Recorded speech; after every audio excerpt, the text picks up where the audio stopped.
November 14th, 1894. These tales of the ships that never came back are sad enough, but it's the ship that never went out, the ghosts of the sea, that give the sailorman a creepy feeling when he meets them out where the waves are rolling high and the winds are singing funeral songs.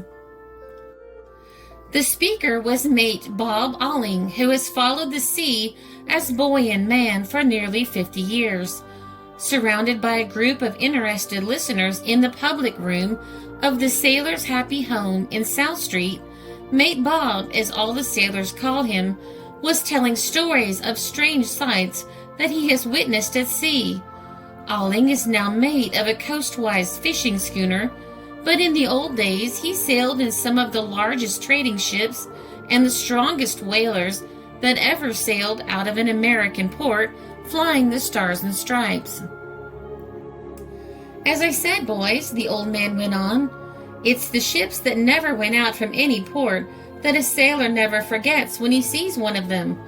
We may remember the ships that went out and never came back for a time if we had a shipmate aboard, but we can forget. But there's no forgetting a ghost of the sea. It was back in the early 50s that I saw my first sea ghost, and today I can shut my eyes and see it just as plain as I could see it then. I was a sailor on a fishing schooner, and we were catching cod off the coast of Newfoundland.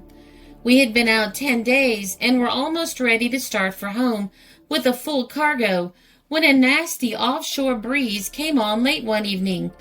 We stood out to sea, for there was a heavy fog along with the wind. It was a stiff and steady blow, so we rode the waves under bare poles during the night, waiting for daylight and the fog to lift before shaping our course for home. All through the night we sent up rockets at intervals and kept the ship's bell going, because we could not see 10 feet ahead at times on account of the fog. But it was nearly morning before we heard or saw an answering signal to warn us that another vessel was near. I was on the early morning watch, and about half an hour before daylight I made out a signal a short distance ahead on our port bow. It was a strange light, a pale blue in color, and it flashed up and down at irregular intervals. The fog was still thick, and it was impossible to tell how near we were to the vessel. I called the mate on deck and pointed to the strange signal light. He looked at it a long time, and, with a shake of his head, said he could not make it out at all. The light showed that the vessel could not be far away, so we changed our course a little, and then fired a gun. There was no answer, and we fired again and again, with the same result. By and by, I saw that the mate was very grave and queer-looking. He was pacing back and forth on the deck, not minding the cold, misty rain that was falling, and all the time he kept his eyes fixed on that queer-looking bluish light that flashed up out of the fog and darkness ahead. At last I made so bold as to ask the mate what he thought of it. "It's a ghost," he said, looking at me with a pitying look. "A ghost?" says I. "Yes, a ghost of the sea. Wait till the fog lifts. You may see it then." The fog lifted a bit when daylight came, and then I saw the ghost as the mate said I would. Rising grim and white out of the fog and waves that were rolling high, I saw a full-rigged ship of queer design. The wind was blowing half a gale, but not a mast or pole of the ghost ship bent an inch, and not one of the broad white sails seemed to strain at the ropes. The Phantom was close on our port bow, and as the fog cleared away, we had a splendid view from her waterline to the top of her masts.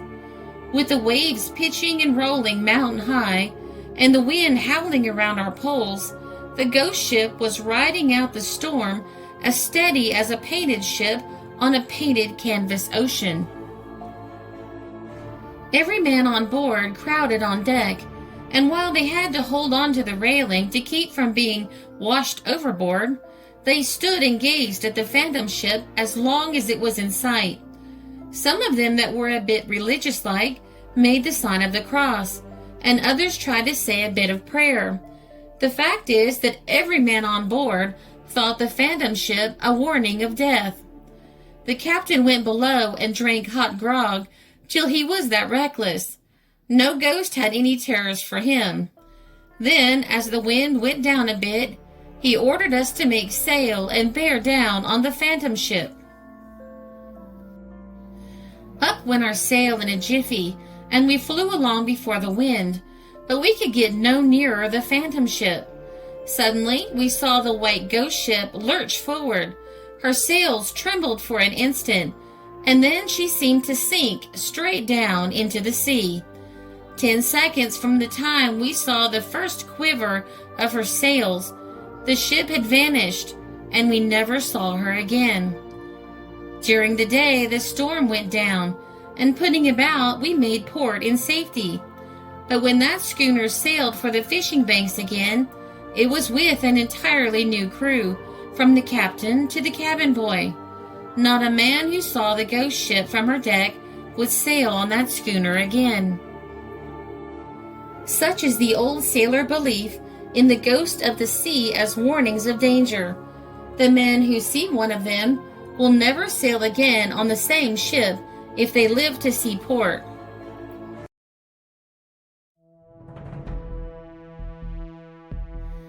This article appeared in The Star, November 14th, 1894.